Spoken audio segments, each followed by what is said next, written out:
चिंता क्यों कर रहा है? तेरे पास में तो 7 दिन है, तेरे पास 7 दिन है, चिंता मत कर।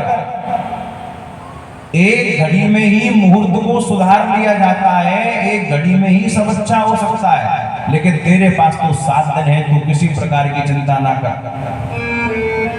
तो परीक्षित का मन थोड़ा शांत हो गया, एक धैर्य परीक्षित को मिल गया कि चलो गुरुदेव ने कहा है कि 7 दिन में सब हो जाएगा। अब जैसे डॉक्टर जो होते हैं 2 तरह के होते हैं। मान लो आपको केवल बुखार आया हुआ है और आप किसी डॉक्टर के पास में जाओ, तो एक डॉक्टर तो ऐसे होते हैं कि आपके बुखार को ही महाराज इतना बड़ा चढ़ा करके बता देंगे कि यदि आप घर से बुखार की स्थिति में गए तो वहां आपको भर्ती होना पड़ जाएगा है, इतना बड़ा चढ़ा करके वो रोग को बता देते हैं।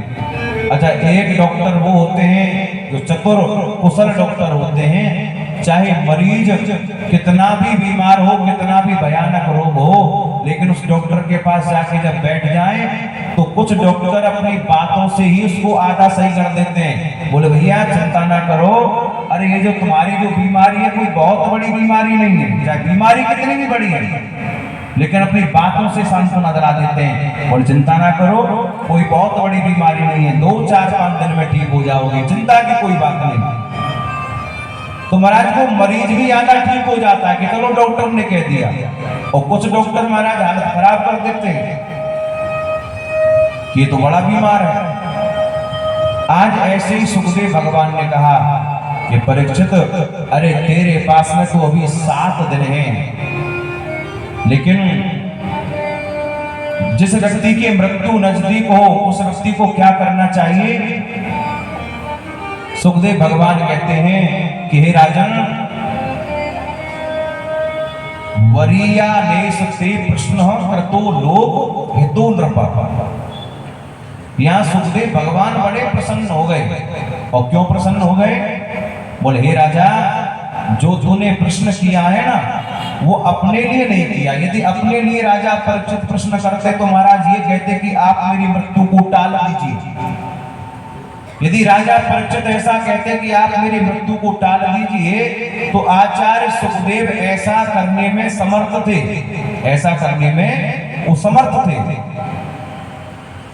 लेकिन परीक्षित ने सोचा कि आगे कलयुग आएगा और कलयुग में लोग कैसे कैसे अपने जीवन का यापन करेंगे, कैसे कोई उपाय करके चलूं कि जो लोगों का मन ठाकुर जी के चरणों की ओर लग जाए। सुखदेव भगवान कहते हैं कि राजन, ये जो तुम्हारा प्रश्न है ये साधारण नहीं, बल्कि ये सार्वभौम तुम्हारा प्रश्न है।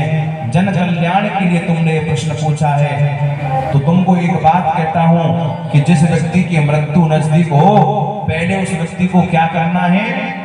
बोले श्वास श्वास पे राम भज, प्रथा श्वास जन कोई ना जाने, या श्वास को फिर आवन होए ना हो। प्रत्येक श्वास पर आप ठाकुर जी का स्मरण कीजिए।